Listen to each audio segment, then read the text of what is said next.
Islamophobia can be mad common in the US and among evangelical Christian churches here. Like, I'm 31, and especially after the September 11th, 2001 attacks, Muslims and Arabs in general experience racism, xenophobia, hate crimes, bullying, just a whole lot here. And that sort of stuff hasn't completely dissipated even over 20 years later. Like the war in Iraq, the hunt for weapons of mass destruction in Afghanistan, the hunt for the Taliban, even Trump's Muslim ban of just like a couple years back, right? Like, I know y'all remember that. Like, all of these have contributed to generalization and dehumanization and mistreatment of both Muslims and Arabs in this country in certain spaces. So what does that have to do with the evangelical Christian church and evangelical Christian churches? But before I get there, I just want to outline what an evangelical even is. Just evangelicalism is just a specific movement within Protestant Christianity that emphasizes this concept of being born again, which is a personal conversion, revelation of Jesus as God, and conversion to Christianity. It emphasizes the Bible as the ultimate revelation of God to humanity, and then emphasizes the spreading of Christian beliefs.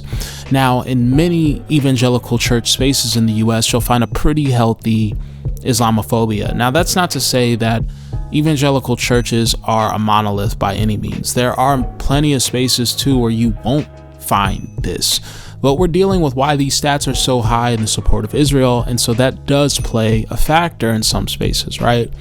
But real talk, the Islamophobia can't really be all that surprising when you look at the previously stated context surrounding the US. Like, these people live in the US, they go to church in the US, but this is compounded by a viewpoint that can view the gospel of Jesus Christ as something that is exclusive rather than something that is inclusive. And what I mean by that is that some look at the belief of Christianity as the correct religion in a way that makes every other religious or faith background into an adversary. And not even from a standpoint that looks at the people who follow those faiths benevolently. And to me, that's really dangerous. On a Crusades level type of dangerous, especially in a country that has such a violent and oppressive history. Religious tolerance of other faiths being low is something that can cause people to be dehumanized. Now, that's not to say that Jesus didn't say, "I am the way, the truth, and the life. No one comes to the Father except through me." Like, I know and believe that. But if we're all honest and humble about all of this, we have to admit that faith is us taking our best guess. And none of us is 100% sure if our beliefs are the correct beliefs. Like, it wouldn't be called faith if we did believe that. And our difference of opinion about what is the correct faith or correct belief structure doesn't have to lead to the dehumanization or intolerance or xenophobia of any other people or group or structure. Now, when you make Islam an adversary, you can very easily dehumanize Muslims and lack compassion when it comes to matters that concern people that you might identify with being Muslims, aka the Palestinians, which is just short-sighted and in and of itself, just because, like, Islam is not the only faith structure or belief structure among Palestinians, but I digress, right?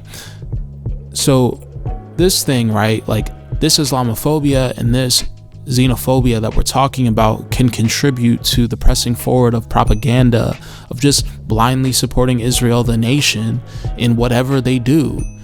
Compounded on what I talked about in an earlier video about why many people view all things going down out there as the fulfillment of biblical prophecy.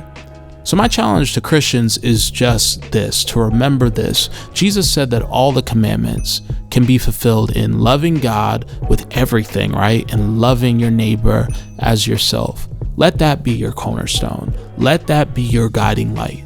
Love your neighbor as yourself, and free Palestine.